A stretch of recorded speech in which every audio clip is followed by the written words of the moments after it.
Morning guys, we are on the way going to Jerusalem to Bethlehem. So nag-stop po tayo dito sa Mount of Olives para mag-kape-kape dahil pagkagising po natin ay hindi po tayo nakapagkape. So dito na po tayo magkakape at ayan, ang baon po natin ay mga kape at tinapay. So nakakatuwa naman ang mga estudyanteng ito. Sabi nila, yung itlog ay para sa mga babae, kaya yung mga lalaki ibigay ang itlog sa mga babae. Alright! So nakakatuwa naman ang mga tao, yung mga estudyante dito. Okay, so enjoy lang muna tayo, magkape-kape para mainitan ang ating lalamunan at ang ating tiyan. Alright, kasi mahaba-haba pa ang ating biyahe at sobrang napakalamig. So, makikita pa rin po natin ang ganda ng ilaw sa umaga.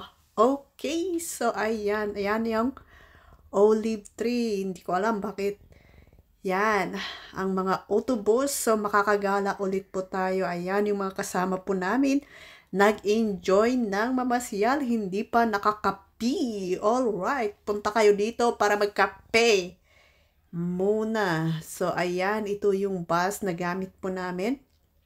At syempre, paulit-ulit po tayong pumupunta dito at maraming na i-reveal ang Panginoon sa atin. Okay, so noon hindi ko alam ang about sa mga ito, pero ngayon unti-unti ko pong nauunawaan na dito po pala laging nagpupunta si Jesus Christ para manalangin kay Abba Father. So ayan, nag-i-explain nga po ang ating leader sa mga estudyante at syempre sobrang nakikinig po sila. So, ayan, nakakatuwa naman po sila dahil sabi nila, irespeto daw natin ang flag ng Philippines at totoo naman po yan.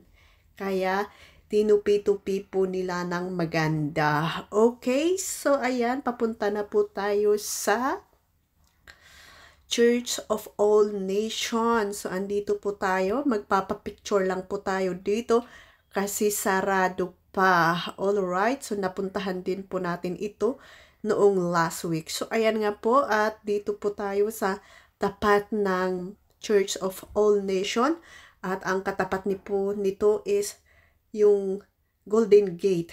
But anyway, pupunta ulit tayo doon sa Tomb of Mary na pinaniniwalaan na dito inilibing si Mama Mary, the mother of Jesus Christ. So, hindi po tayo magtatagal po dito kasi may mga pupuntahan pa tayo at hindi po kami pupunta doon sa loob. Dito po lang. Dito lang po. Alright! So, ayan. So, napaka-solemn po dito.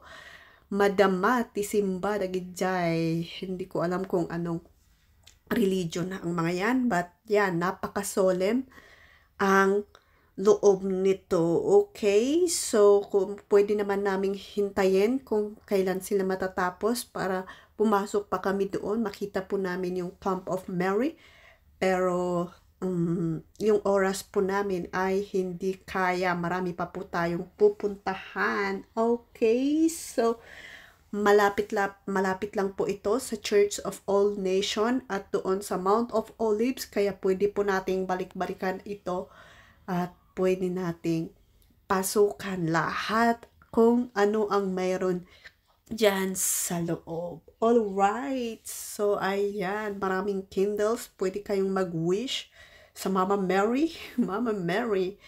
So diyan, andito naman ulit po kami, padaan papuntang Shepherd Field. So napakaganda ang kanilang, ito po ay sovereign, no? Sovereign yung binibilhan ng souvenir. So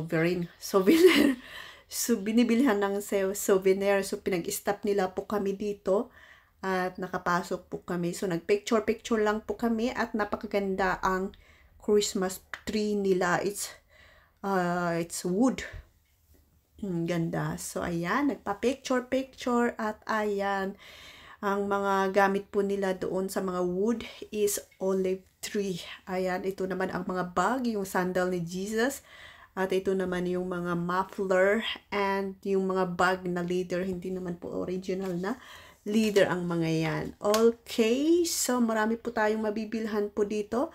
At syempre, ayan, mga Jerusalem na bags. So, ayan, kung sa mga uuwi, ayan, mga pampasalubong po natin. Alright.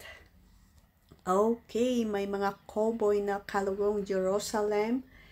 And syempre, hindi na ulit tayo magtatagal dyan. Pag nagtitrip po tayo ay kailangang mabilisan lang po kasi may time limit po tayo. Alright, kaya enjoy lang at pabilisan lang po tayo. So, okay. So, nagpa-picture po tayo dyan. And, ayan.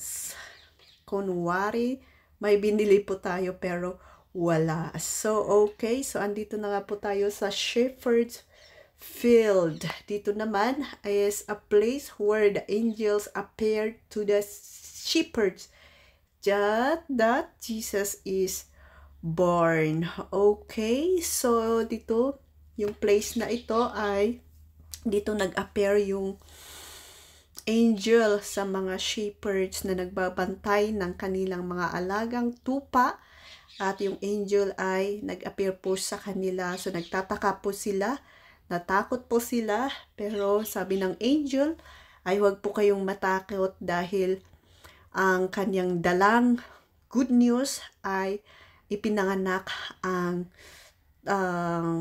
tao na nagbibigay ng kaligayahan at kapayapaan. Jesus is born.